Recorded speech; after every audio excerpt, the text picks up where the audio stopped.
जय हिंद दोस्तों। आज के सेशन में हम लोग जीएस के इंपॉर्टेंट क्वेश्चंस को कवर करने वाले हैं।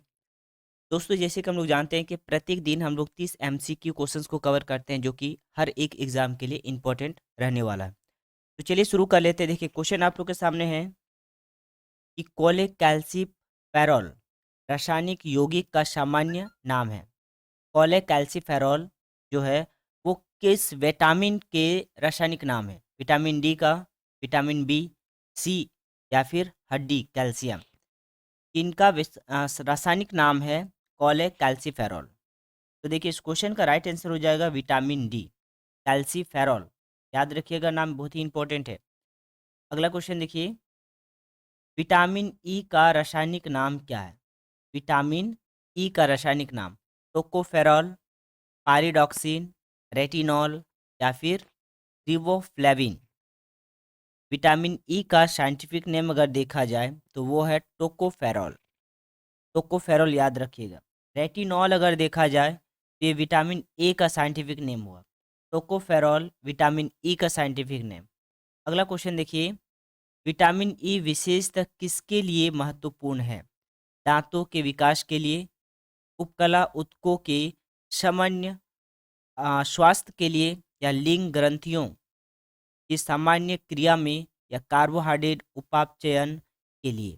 विटामिन ई किन के लिए महत्वपूर्ण है? तो देखिए, विटामिन ई हो गया लिंग ग्रंथियों के सामान्य क्रिया में। विटामिन ई इंपॉर्टेंट होता है। और दूसरा इनका इंपॉर्टेंस है स्किन के लिए, क्योंकि विटामिन ई को ब्यूटी विटामिन भी कहा जाता है। अगला क्वेश्चन देखिए, रक्त स्कंदन में कौन सा विटामिन क्रियाशील होता है? रक्त का थक्का जमाने में किस विटामिन की भागीदारी होता है? ए, सी, के, या फिर विटामिन डी। देखिए, विटामिन ए अगर देखा जाए तो हमारे आइज के लिए होता है। विटामिन सी स्क्रीवी रोग, स्किन के लिए होता है।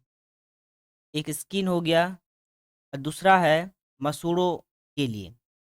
नेक्स्ट हुआ विटामिन डी, जो कि बोन्स के लिए हुआ। यहाँ पर हुआ आपका विटामिन के इस क्वेश्चन का राइट आंसर, क्योंकि रक्त का थक्का जमाने में विटामिन के का भागीदारी होता है। अगला क्वेश्चन देखिए, मानव शरीर में रक्त का थक्का किस विटामिन से बनता है? रक्त का थक्का किस विटामिन से बनता है? विटामिन के। और उसके बाद लिंग के लिए या फिर रिप्रोडक्शन के लिए विटामिन ई भागीदारी है। बोन्स के लिए विटामिन डी भागीदारी है। इनको याद रखिएगा। अगला क्वेश्चन, नेक्स्ट क्वेश्चन है, निम्नलिखित में से कौन सी विटामिन की खून के जमने में आवश्यकता होती है? देखिए, 3 बार क्वेश्चन को रिपीट किया गया है, लेकिन हर एक क्वेश्चन का जो पैटर्न है वो अलग अलग है। क्वेश्चन एक ही बार एक ही क्वेश्चन पूछा जा रहा है, लेकिन तरीका अलग अलग है। निम्नलिखित में से कौन सा विटामिन का खून के जमने में आवश्यक होता है? तो विटामिन के इस क्वेश्चन का राइट आंसर हो जाएगा। अगला क्वेश्चन देखिए, नेक्स्ट वन है कि विटामिन ई का महत्वपूर्ण स्रोत निम्नलिखित में से कौन सा है? ई का महत्वपूर्ण स्रोत इनमें से कौन सा है? नारियल का तेल, गेहूं अंकुर का तेल, राई का तेल, या ताड़ का तेल। ई का स्रोत अगर देखा जाए तो गेहूं अंकुर का तेल इस क्वेश्चन का राइट आंसर होगा। ऑप्शन नंबर बी याद रखिएगा, गेहूं अंकुर का तेल। अगला क्वेश्चन देखिए, नेक्स्ट वन है, दांतों में निम्नलिखित में से क्या होता है? कैल्शियम होता है, कार्बोहाइड्रेट, खनिज, या फिर प्रोटीन। दांतों में निम्नलिखित में से क्या होता है?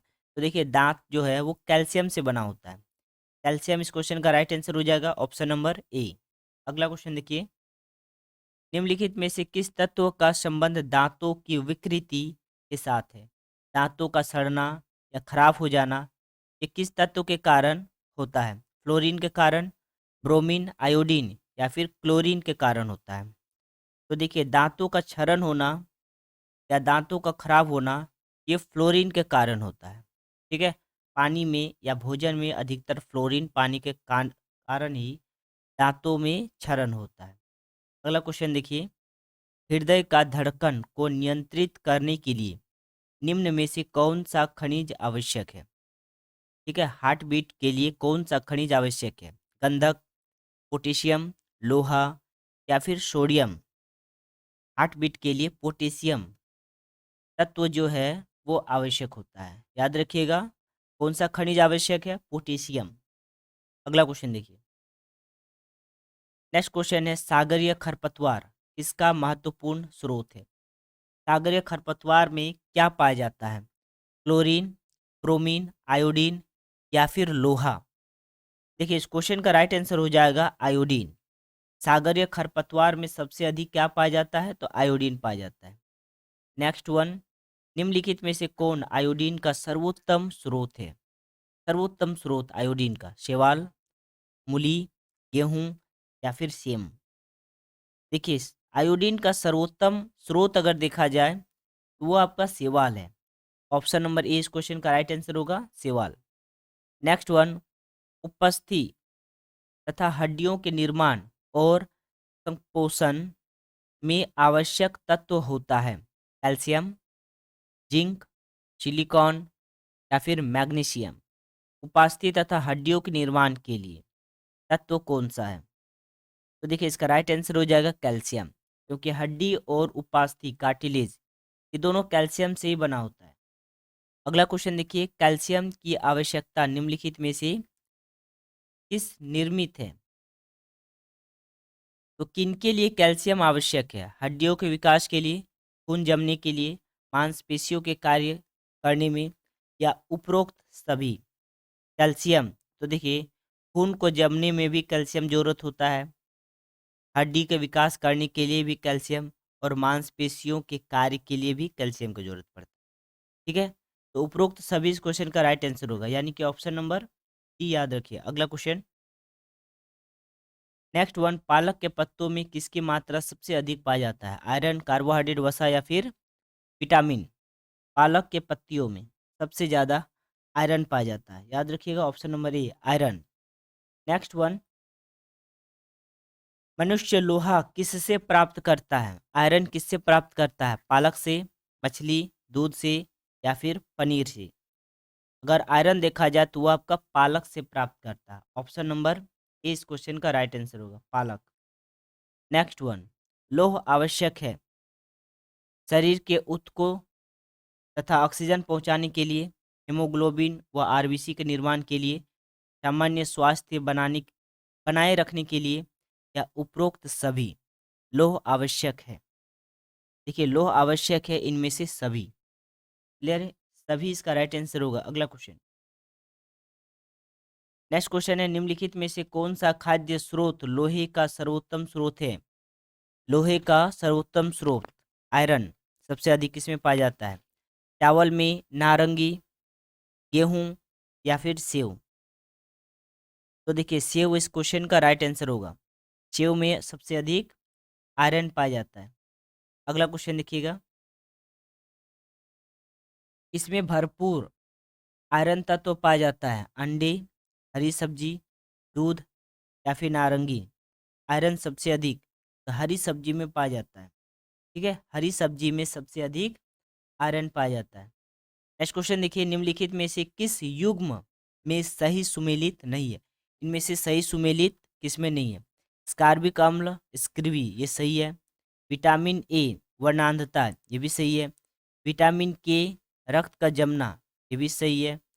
और थायमीन, बेरी बेरी, तो देखिए थायमीन बेरी बेरी ये गड़बड़ है, ठीक है ना। यहाँ पे होना चाहिए विटामिन बी1 से बेरी बेरी। तो ऑप्शन नंबर डी इस क्वेश्चन का राइट आंसर होगा। नेक्स्ट क्वेश्चन देखिएगा, अगला क्वेश्चन देखिए, निम्नलिखित की कमी से एनीमिया रोग होता है? कैल्शियम, लोहा, जस्ता या फिर आयोडीन? ठीक है, तो एनीमिया रोग किनकी कमी से होता है? तो देखिए एनीमिया होता है आपका, बताइएगा, आयरन होगा या फिर आयोडीन होगा? एनीमिया रोग किनकी कमी से होता है? तो आयरन की कमी से एनीमिया रोग होता है, और आयोडीन की कमी से घेंघा रोग होता है। ठीक है, आयोडीन की कमी से घेंघा रोग। इस क्वेश्चन का राइट आंसर हो जाएगा लोहा। नेक्स्ट वन,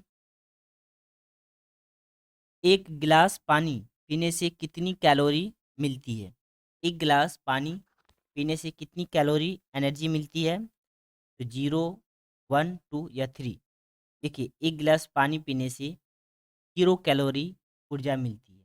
ठीक है, पानी में सिर्फ मिनरल्स पाया जाता है, एनर्जी नहीं पाया जाता है, याद रखिएगा। पानी में मिनरल पाया जाता है। नेक्स्ट क्वेश्चन देखिए, केंद्रीय खाद्य प्रौद्योगिकी अनुसंधान संस्थान कहाँ स्थित है? रांची में, हैदराबाद में, मैसूर में या फिर लखनऊ में? केंद्रीय खाद्य प्रौद्योगिकी अनुसंधान संस्थान ये आपका मैसूर में है। ऑप्शन नंबर सी इसका राइट आंसर हो जाएगा, मैसूर। अगला क्वेश्चन देखिए, टाइफॉइड से शरीर का कौन सा अंग प्रभावित होता है? टाइफॉइड से शरीर का कौन सा अंग प्रभावित होता है? अमाशय, आंत, मस्तिष्क या फिर अग्नाशय? टाइफॉइड, इनसे आंत जो है वो प्रभावित होता है, ठीक है। ऑप्शन नंबर 20 का राइट आंसर हो जाएगा आंत। नेक्स्ट वन, पेचिश रोग के लिए उत्तरदायी प्रोटोजोआ है। उत्तरदायी प्रोटोजोआ पेचिश के लिए अमीबा या फिर फ्रेगोट्राफिस ट्राफिक या फिर ट्रिपेनोसोमा या एंट अमीबा? पेचिश रोग के लिए उत्तरदायी प्रोटोजोआ वो आपका है एंट अमीबा।